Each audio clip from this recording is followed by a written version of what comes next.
प्रभु का धन्यवाद हो आज के दिन के लिए। परमेश्वर की क्या इच्छा है कि लोग बीमार रहें?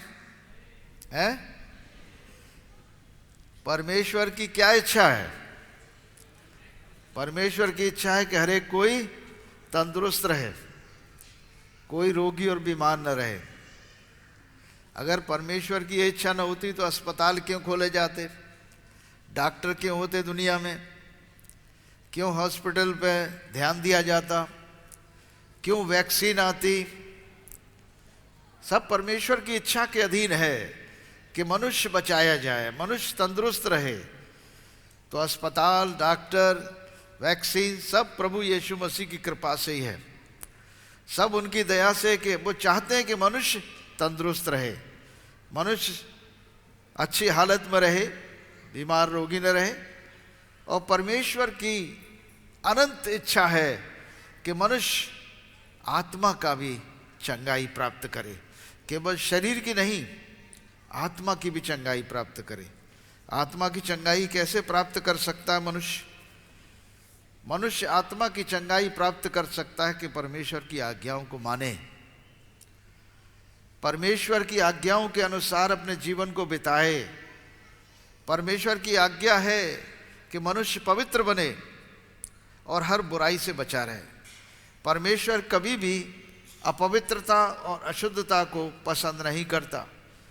परमेश्वर बुरे विचारों को पसंद नहीं करता, दुष्विचार को, दुष्भावनाओं को, बुरी भावनाओं को परमेश्वर पसंद नहीं करता। क्योंकि परमेश्वर भला है तो वो भली बात पसंद करता है, भलाई की बातें पसंद करता है, भला करना पसंद करता है, भला करते हुए व्यक्तियों से प्रसन्न होता है। वो हमेशा देखना चाहता है कि मनुष्य भलाई करे और एक दूसरे से प्रेम करे। निर्गमन 15 अध्याय, पुराने नियम में बाइबल की पुस्तक में 15 अध्याय निर्गमन की पुस्तक, उसका 26 पद कहता है कि यदि तू परमेश्वर यहोवा का वचन तन मन से, और हम देखेंगे भजन संहिता 103 और उसके 3 पद में लिखा है कि वही तो तेरे सब अधर्म को क्षमा करता और तेरे सब रोगों से चंगा करता है। यानी अधर्म और रोग का बहुत गहरा रिश्ता है, पाप का और रोग और बीमारियों का, श्राप का और बीमारियों का एक गहरा रिश्ता है। और इसी रिश्ते को तोड़ना चाहिए। वो पवित्र आत्मा के जरिए यीशु मसीह के नाम से जब हम प्रार्थना करते हैं तो पवित्र आत्मा हमारे उस अधर्म, पाप के और हमारे शरीर प्राणात्मा के रिश्ते को तोड़ता है यीशु के नाम से। आमीन। और तब हम छुटकारा पाते हैं और हम शरीर, हमारा प्राण, हमारी आत्मा चंगी होती है। इसलिए आत्मा की चंगाई यीशु मसीह देते हैं। और वही तेरे सब अधर्म को क्षमा करता और तेरे सब रोगों से तुझे चंगा करता है। वही तेरे प्राण को नष्ट होने से बचा लेता है और तेरे सर पर करुणा और दया का मुकुट बांधता है। वही तेरी लालसा को उत्तम पदार्थों से तृप्त करता, जिससे तेरी जवानी उकाब के समान नहीं हो जाती है। 12 पद कहता है, उदयाचल से अस्ताचल जितनी दूर है, उसने हमारे अपराधों को हमसे उतनी ही दूर कर दिया। जैसे पिता अपने बालकों पर दया करता है, वैसे ही यहोवा अपने डरवैयों पर दया करता है। मतलब परमेश्वर दयालु है, अनुग्रहकारी है, विलंब से कोप करने वाला अति करुणामयी परमेश्वर है। वो हमसे वाद विवाद नहीं करता, वो हमारे ओर देखता है कि ये बच्चा कब परमेश्वर की तरफ देखे और अपने मन को फिराए और अपनी बुरी चाल को छोड़े, गुनाहों से मन फिराए, पाप और अधर्म से मन फिराए और परमेश्वर के समान भली बात सोचने लगे। प्रभु का वचन कहता है, नीति वचन उसका 4 अध्याय और उसके 20 पद से 22 पद तक हम देखेंगे। ये वचन हमारे लिए दवा है, हमारी आत्मा की मेडिसिन है ये वचन। और जब आत्मा चंगा होता है हमारा, तो शरीर भी चंगा हो जाता है। कहते, हे पुत्र, हे मेरे पुत्र, मेरे वचन ध्यान करके सुन और अपना कान मेरी बात पर लगा। इनको अपनी आंख की ओट न होने दे, वरन अपने मन में धारण कर। मन में धारण कर, वचन, परमेश्वर के वचन को हम मन में धारण करते हैं, क्योंकि जिनको वो प्राप्त होती है वे उनके लिए जीवित रहने का और उनके शरीर के चंगे होने का कारण होती है। सबसे अधिक अपने मन की रक्षा कर, क्योंकि जीवन का मूल स्रोत वही है। हमारा मन जीवन का मूल स्रोत है, इसकी रक्षा करने की जरूरत है। इसमें बुराई को कब्जा मत करने दीजिए, मन में कभी बुराई को कब्जा मत करने दो। मन को शुद्ध रखना है हमें। धन्य हैं वे जो मन के शुद्ध हैं, प्रभु यीशु मसीह ने कहा, क्योंकि वो परमेश्वर को देखेंगे। यानी मन की शुद्धता परमेश्वर के दर्शन का रास्ता है। यदि हम अपने मन को शुद्ध रखें, बुराइयों से बचा कर रखें, पवित्र रखें, तो हमारा मन शुद्ध होगा, तो हम जीवते परमेश्वर के दर्शन को भी प्राप्त कर सकते हैं। ये यीशु ने कहा है मत्ती 5 अध्याय में, साफ साफ शब्द हैं। और यहाँ पर अपनी लिखा है कि अपनी आंखों की ओट न होने दे, वो वरन अपने मन में धारण कर प्रभु के वचन को। यूहन्ना के 1 अध्याय में परमेश्वर का वचन नए नियम में कहता है कि आदि में वचन था और वचन परमेश्वर के साथ था और वचन परमेश्वर था। यही है जो आदि से परमेश्वर के साथ था। और 14 पद में कहता है, यही वचन देहधारी हुआ और हमने उसकी ऐसी महिमा देखी जैसे परमेश्वर के पुत्र या इकलौते पुत्र की महिमा। यीशु मसीह के लिए कह रहा है। तो यीशु मसीह को मन में धारण करने वाली बात है। और जब मन में धारण करते यीशु मसीह को, तब हमें क्या होता है? हमें प्राप्त होता है जीवन, और यही सारे शरीर को चंगा करने का कारण होता है। यीशु मसीह ने क्या किया है ऐसा? उस वचन ने ऐसा क्या कार्य किया जिसकी वजह से हम छुटकारा और चंगाई पाते हैं? यशायाह नबी उसके 53 अध्याय में यशायाह नबी भविष्यवाणी करते हैं प्रभु यीशु मसीह के दुख उठाए जाने की। इससे पहले यशायाह 7 में, यशायाह 9 अध्याय में प्रभु यीशु मसीह के जन्म की भविष्यवाणियां हैं। उसी प्रकार जैसा उन्होंने भविष्यवाणी की वैसा ही उनका जन्म हुआ। और प्रभु यीशु मसीह के बारे में यशायाह 9:6 में लिखा है, तुम्हें एक पुत्र दिया गया है और प्रभुता उसके हाथों कांधों पर होगी और उसका नाम अद्भुत युक्ति करने वाला, पराक्रमी परमेश्वर, अनंत काल का पिता और शांति का राजकुमार रखा जाएगा। हम जानते हैं कि प्रभु यीशु मसीह ने क्या किया। वो आए, अद्भुत युक्तियां की, अद्भुत कार्य किए। जन्म के अंधों की आंखें खोल देते थे, बहरों के कान, गूंगे को जुबान, लगड़ों को चलाना, मुर्दों को जिंदा कर देना, कोढ़ी को छू लेना, उसका कोढ़ शुद्ध हो जाता था। दुष्ट आत्माएं उनको देख के थरथराती और कांपती हुई निकल जाती थी। प्रभु यीशु मसीह के बारे में जैसा लिखा है वैसा ही हो रहा था। अद्भुत युक्ति करने वाला, पराक्रमी परमेश्वर, अनंत काल का पिता और शांति का राजकुमार। मतलब उनकी शांति का कोई अंत न था। लोग उन्हें दुख दे रहे थे, प्रभु यीशु मसीह को कोड़े लगाए जा रहे थे, उनके सर पर कांटों का ताज ठूस दिया गया था, लहू बह रहा था, उनके हाथों में कीलें ठोकी गई, क्रूस पर टांग दिया गया। उसके बावजूद अशांति नहीं हुई उन्हें। बड़े शांत मन से कहते हैं, हे पिता, मेरे दुख देने वालों को क्षमा कर दे। ये नहीं जानते क्या कर रहे हैं। कोई मनुष्य अशांत मन का आशीर्वाद नहीं दे सकता। प्रभु यीशु मसीह क्रूस पर टंगे हुए अपनी शांति को नहीं खोए, क्योंकि उनको शांति का राजकुमार कहा जाता है और शांति उनके हृदय और मन, उनकी आत्मा में है। शरीर भले ही टूट रहा है, शरीर उनका छलनी हो गया है, फिर भी आत्मा उनकी मजबूत है और आत्मा से कह रहे हैं, हे पिता इन्हें क्षमा कर दे, क्योंकि ये नहीं जानते क्या कर रहे, ये मुझे पहचानते नहीं है। अगर ये पहचान लेते तो कभी परमेश्वर के पुत्र को दुख नहीं देते, क्रूस पर न टांगते। लेकिन हे प्रभु तू इनके पापों को क्षमा कर दे, मैं तो तीसरे दिन अपने वचन के अनुसार मुर्दों में से जीवित हो जाऊंगा। हम जानते हैं कि यीशु मसीह कब्र में गाड़े गए और तीसरे दिन मुर्दों में से जी उठे और 40 दिन तक अपने शागिर्दों के साथ रहे, खाया पिया, चले फिरे और उसके बाद जीवित स्वर्ग पर उठाए गए। एक ऐतिहासिक घटना है मेरे प्रियो। हालेलुया, जय यीशु। प्रभु यीशु मसीह आज भी जिंदा हैं। 2000 साल से स्वर्ग में बैठे हैं, परमेश्वर पिता के दाहिनी ओर बैठे हैं और इस पृथ्वी पर वायदा करके गए थे कि जहां कहीं मेरे नाम से 2 या 3 जन इकट्ठे होंगे मैं उनके बीच में हूं। हालेलुया।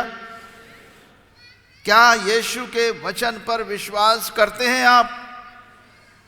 करते हैं? करते हैं? तो प्रभु यीशु मसीह हमारे बीच में उपस्थित आज हैं। आमीन। तो जोरदार ताली बजाकर यीशु का धन्यवाद करें।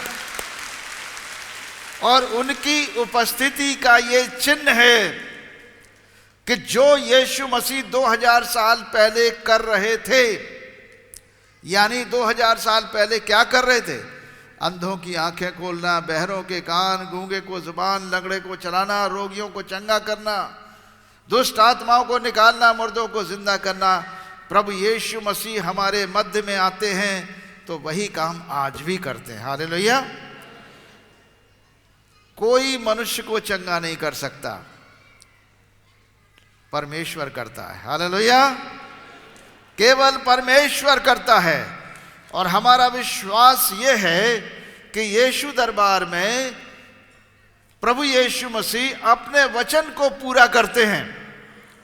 वो आते हैं, हमारे मध्य में आते हैं और उन दुष्ट आत्माओं को निकालते हैं।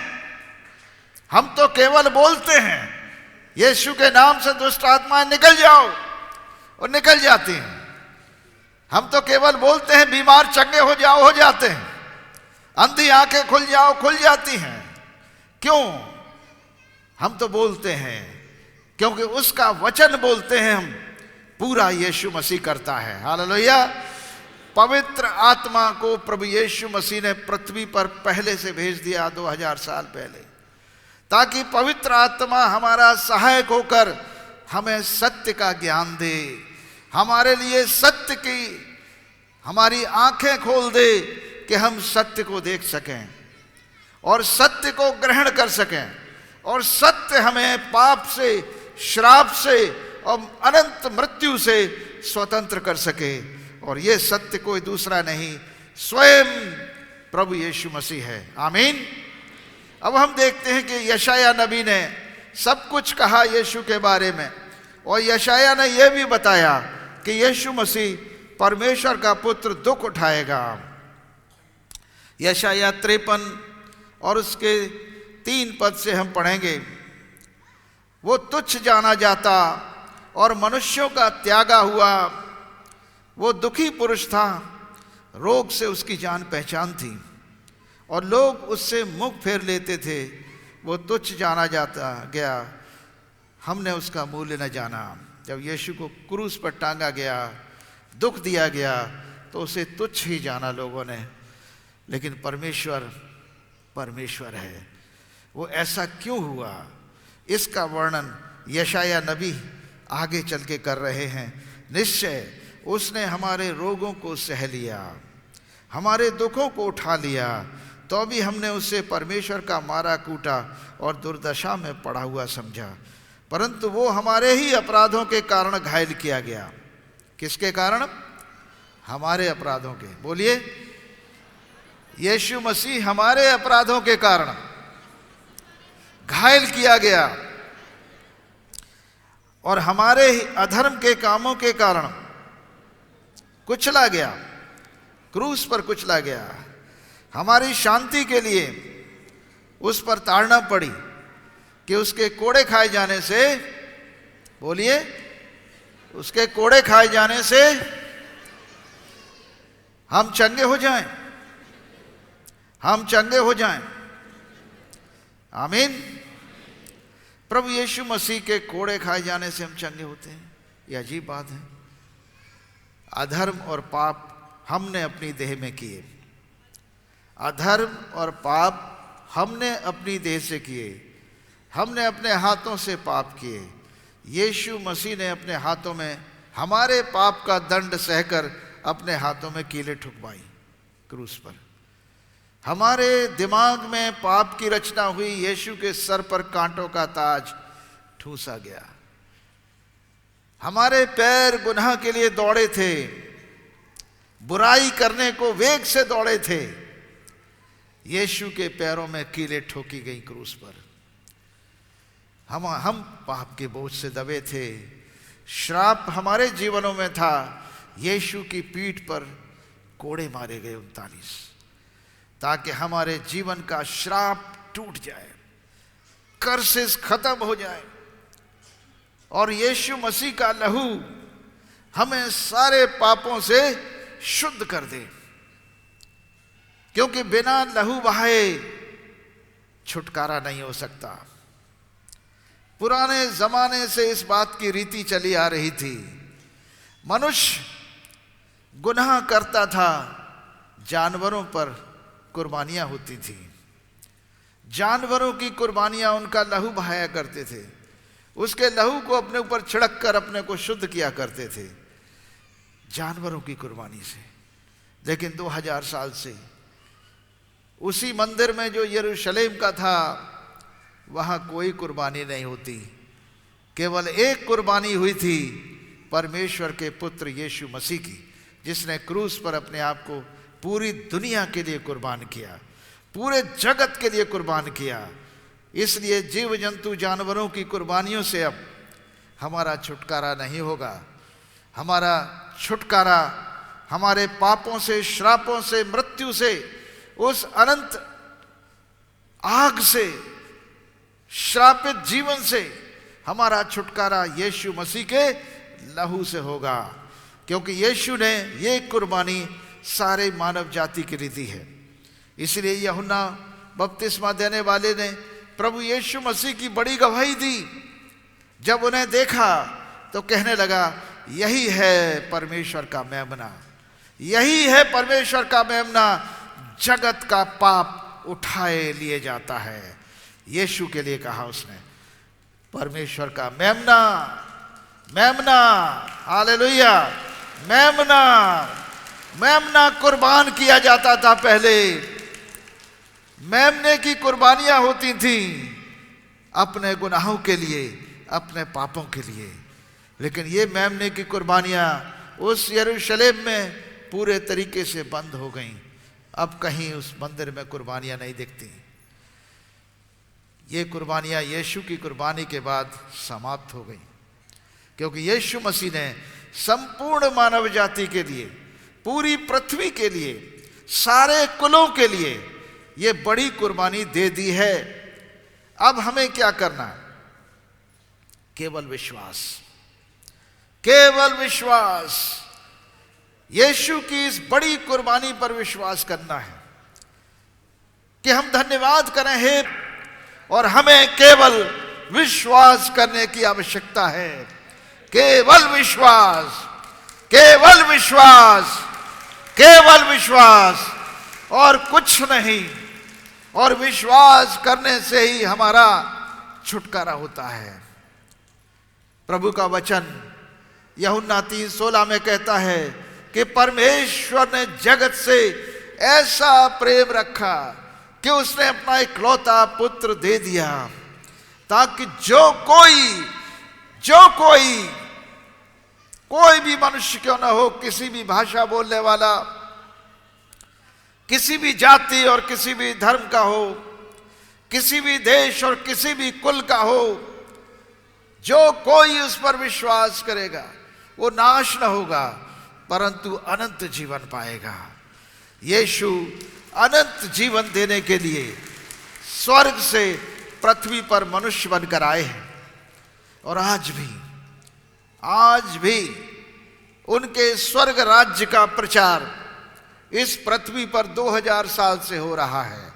परमेश्वर के राज्य का प्रचार पिछले 2000 साल से लगातार हो रहा है।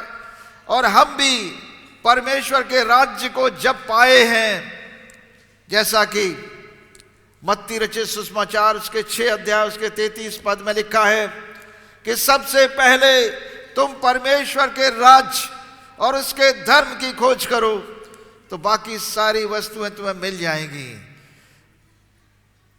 जब से हमने मसीह को पाया, उसका राज्य पा लिया। अब उसके राज्य को बताने की और उसके राज्य को प्रचार करने की जिम्मेदारी हमें दी गई है कि हम परमेश्वर के राज्य का प्रचार करें। यह जिम्मेदारी परमेश्वर ने फरिश्तों को नहीं दी, स्वर्गदूतों को नहीं दी। चाहता तो स्वर्गदूत को भेजकर सारी दुनिया में एक बार में प्रचार करा देता, लेकिन स्वर्गदूतों का दंड भोगने के लिए दुनिया और पृथ्वी तैयार नहीं थी। अगर स्वर्गदूत बताए और तुम न करो तो वो तलवार लेके खड़ा रहता है, उसी वक्त खत्म कर देगा, दंड देने को तैयार है। इसलिए स्वर्गदूतों को जिम्मेदारी नहीं दी गई, क्योंकि स्वर्गदूत की आज्ञा का उल्लंघन तुरंत दंड है।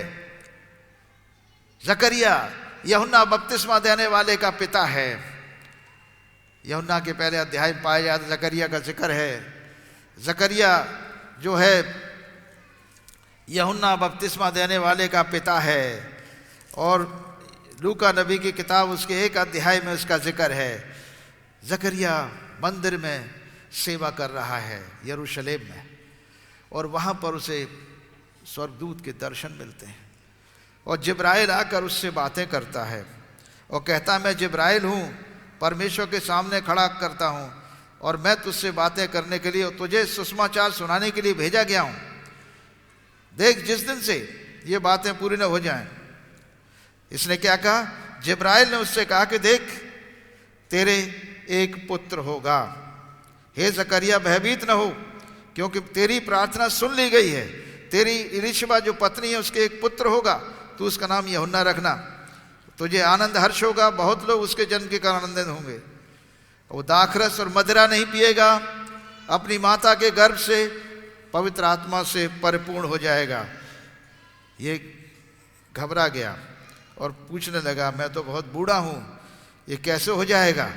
तब स्वर्गदूत नाराज हो गया, इतना ही में नाराज हो गया। स्वर्गदूत सुसमाचार सुनाने के लिए जिम्मेदारी परमेश्वर ने इसीलिए नहीं दी स्वर्गदूतों को, क्योंकि देखो स्वर्गदूत को कह रहा है कि मैं तुम्हें सुसमाचार सुनाने आया हूं, तेरे एक पुत्र होगा। अब वो कहने लगा मैं तो बूढ़ा हूं, मेरी पत्नी बूढ़ी है, कैसे होगा? उसने कहा सुन, मैं जिब्राइल हूं जो परमेश्वर के सामने हर वक्त उपस्थित रहता हूं और मैं तुझसे बातें करने और सुसमाचार सुनाने के लिए भेजा गया हूं। देख जिस दिन से ये बातें, जब तक ये बातें पूरी न हो जाएं उस दिन तक तू गूंगा रहेगा, बोल न सकेगा। तुरंत दंड दे दिया। क्यों? कि तूने मेरी बातों को जो अपने समय से पूरी होंगी प्रतीति न की। देखो कितना खतरनाक है। परमेश्वर अगर स्वर्गदूतों से प्रचार कराता तो कितने लोग गूंगे हो जाते, कितने अंधे हो जाते, कितने बहरे हो जाते, कितने मर जाते, अनगिनत। और स्वर्गदूत चाहते तो एक दिन के अंदर सारा प्रचार करके चले जाते। इसीलिए परमेश्वर ने स्वर्गदूतों को यह जिम्मेदारी नहीं दी। क्या किया उसने? उसने अपने पुत्र को भेज दिया मनुष्य बनाकर। हालेलुया! मनुष्य बनाकर भेज दिया और परमेश्वर के राज्य का प्रचार मनुष्य से कराया, यीशु मसीह से कराया, जो मनुष्य का पुत्र भी है और परमेश्वर का पुत्र भी है। और उस यीशु मसीह ने क्या किया? उसने जिम्मे, प्रभु कह रहे हैं मुफ्त में मिला है, मुफ्त में दो। मैंने तुम्हें ये सामर्थ मुफ्त में दी है, तुमने कुछ कीमत नहीं दी। कीमत तो मैं दे रहा हूं, यीशु ने कीमत दी है हमारे चंगाई की। पीठ पर कोड़े यीशु मसीह ने खाए, हमने नहीं। लेकिन सामर्थ चंगा करने की, सामर्थ परमेश्वर के राज्य को सुनाने की जिम्मेदारी परमेश्वर ने अपने पुत्र यीशु मसीह को दी और यीशु मसीह ने हमें दी है। हालेलुया। ये हमारी आज प्रार्थना है, यीशु मसीह के नाम से, आमीन।